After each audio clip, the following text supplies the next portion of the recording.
There are many moving parts to scale a business successfully, and your understanding of the sales communication process can play a pivotal role in accelerating that entire process. That is the reason why we at Pitch Deck 101 and 10X B&M LLC out of New York, we have committed over 20 years of research into developing what we call the sales communication process. And in this program, we will do a deep dive into unlocking some of the key factors, the key element, the key principles that you should learn, apply, and master to accelerate the growth of your operation. Today, we will do a high level overview of the pull factors of sales communication. And I want to assure you that today's program is going to be very, very insightful. Now, in business, you want to have your eyes on the money. If your eyes is not on the money, most likely you're not making smart investment decisions. It is our mission at Pitch Deck 101 to ensure that we give you enough information so you can focus on smart ways of maximizing your business cash flow. Now, in looking back at some of the previous program, we did introduce to you the sales communication process. And in introducing the sales communication process, we highlight the four platforms upon which they stand on. What I will do today is just quickly do an overview of those factors before we go into today's program, so as to ensure that you have the kind of information that is helping you to make smart investment decisions. The sales communication process comprises of four important concepts.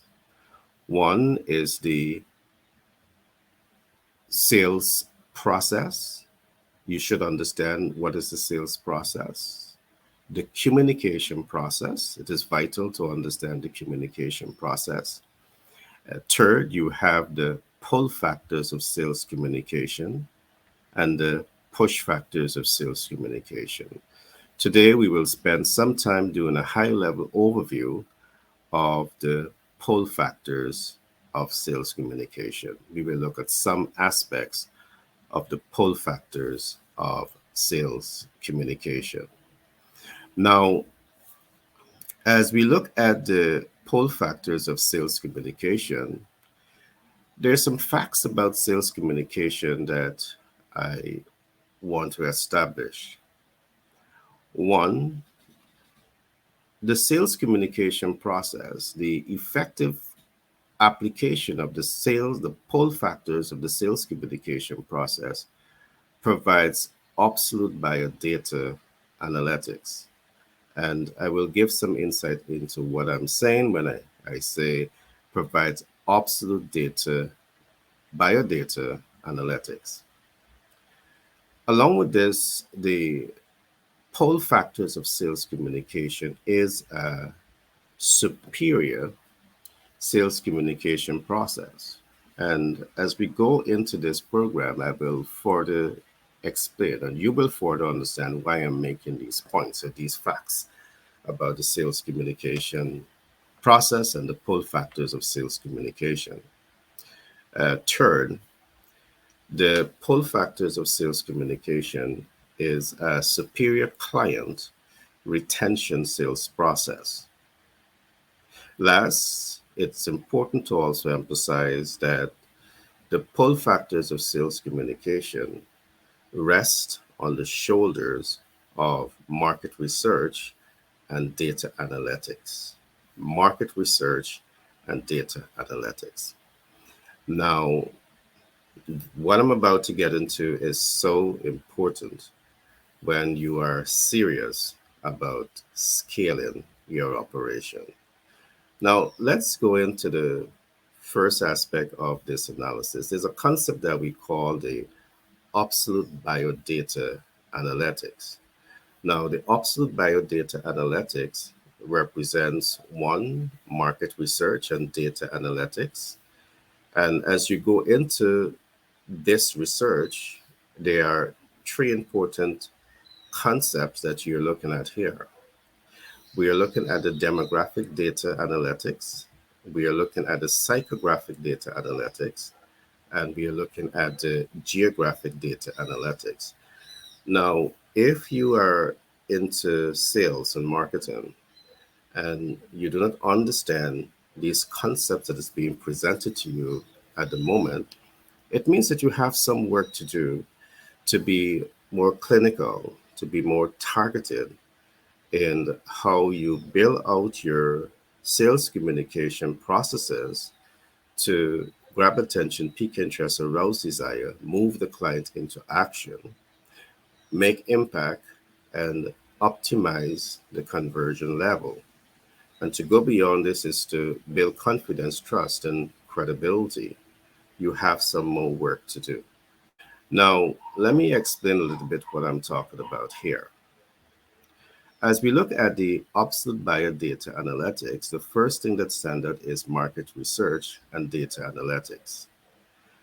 The first type of research that we are seeing is that is being used, even in the developed world, is a concept that we call speculative data analytics. And I will explain what I mean by speculative data analytics.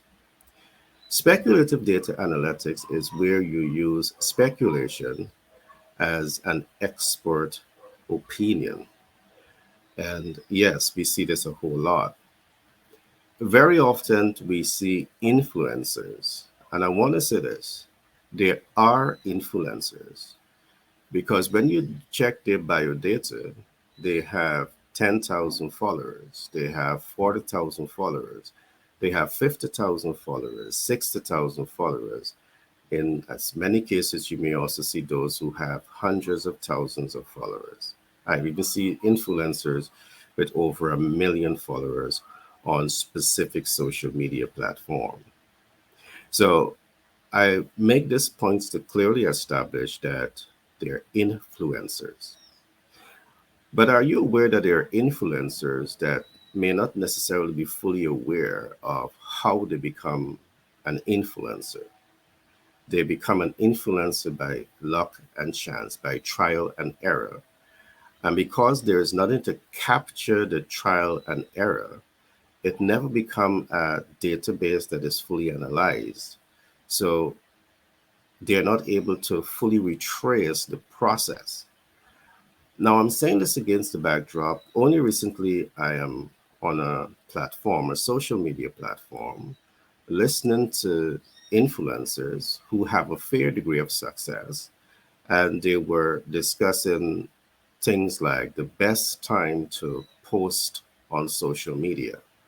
One person would have said, instead of posting several times a day, make one post a day and see how that post go and then make assessment from there. The other would have said, post 3 times a day and see which one is doing better, and you pull back those that are not doing good and you accelerate visibility for the one that is doing good. And then we had a lot of back and forth and conflicting opinions that was being given in relation to the best ways of optimizing visibility, reach, and impact, and that can lead to conversion in terms of how you use the social media platform. That happened largely because they're a highly speculative approach that is being used. And because these guys are influencers, their opinion comes across as an expert opinion, which is highly speculative. There's a couple of things that I want to point out here, just to bring some more clarity in terms of what I'm saying.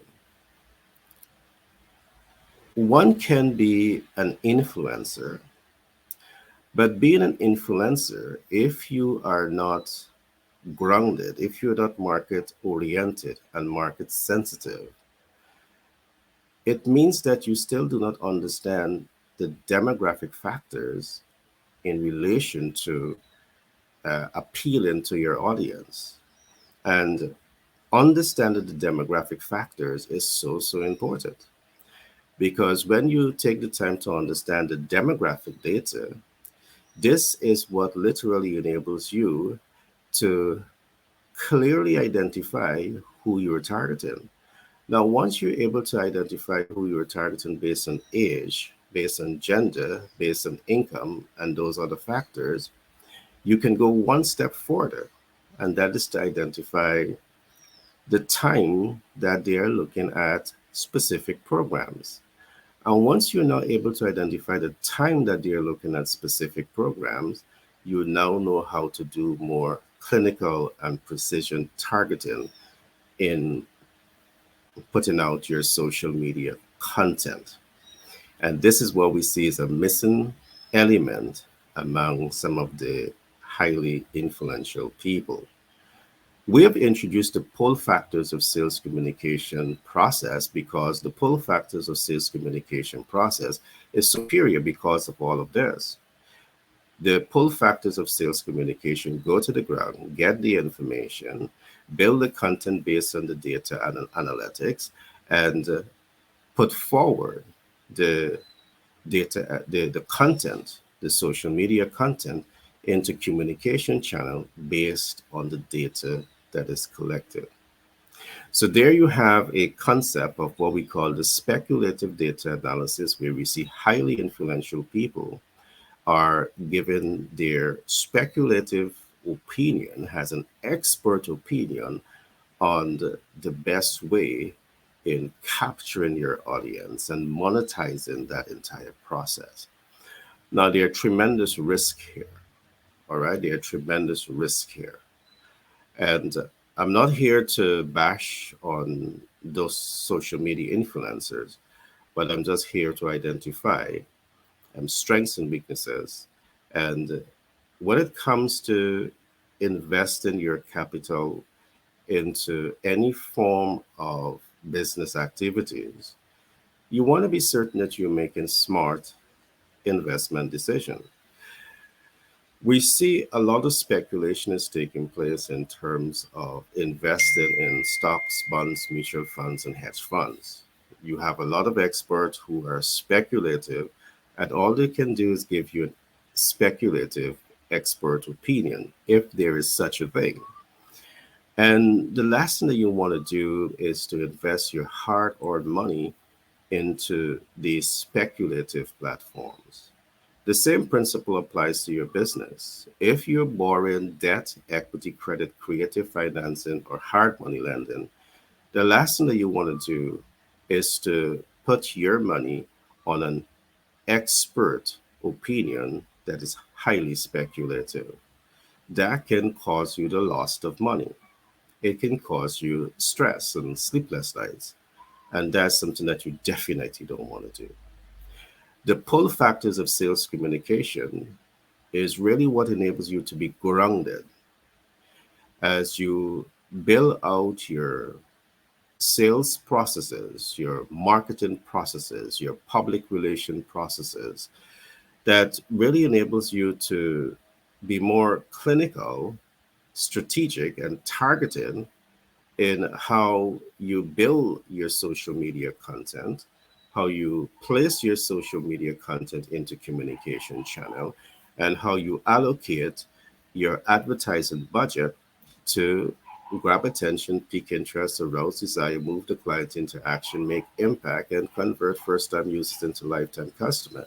There's a clear process to make this happen. Now, let me go a step further. So, we have talked today about the speculative data analytics. Let's talk a bit about the secondary data analytics. There's also the concept that we call secondary market research, secondary data analytics. Now, the secondary data analytics has advantages and disadvantages. For example, if you're using secondary data that is outdated, you're exposed as much as you are working with those who are given an expert speculative opinion. because of the fact that the data is outdated. You're looking at data that says that the market size is this. You're looking at data that says that the spending power of this demographic is this. You're looking at data that says that these demographics are located, geographically located here, but in reality, they're not because of the fact that the data is outdated. Now, when you look at those data and you spend monies, it to position your value proposition in front of that type, using that type of data, it's very misleading. So in using secondary data, you want to be certain that you're using secondary data that is reliable. So if you're drawing information from census returns, if you're drawing information from various type of archives, it is necessary that you double check to ensure that the data is up to date. Now, there's no harm in using secondary data once it's up to date because it's going to be more cost effective. But it must also be reliable. If it is not reliable, it's going to hurt your pocket. And when it hurts your pocket, it's going to create stress. And when you have stress, you may have sleepless nights because you have borrowed debt and because of your inability and perhaps your sales team, your research team, inability to do a complete due diligence analysis, you are left exposed. Is that smart investment decision? Definitely not. The pull factors of sales communication is what really helps you to do these type of analysis. It really empowers you to think ahead, to see beyond problems, and to take informed action to achieve the desired results. It's a proven system that is working all across the developed world. These systems are being deployed in the UK and Australia and Canada, in the United States of America, and we are beginning to expand beyond these markets, and they're working. So do take note of these concepts that we are introducing today. The last concept that I'm going to look at today on the market research and data analytics is what we call the primary data analytics.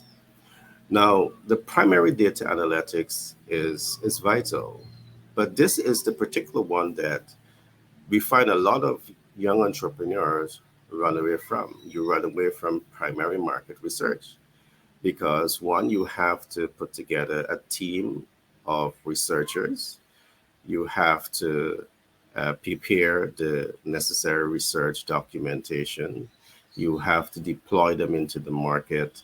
They have to go knock on doors. They have to capture that data. And all of this, represent cost. One of the things I would always say is that the cost for market research is justifiable. Because if you do this and do it right, it is not only about gathering the market intelligence, but you're also able to identify those that are your consumers, potential consumers.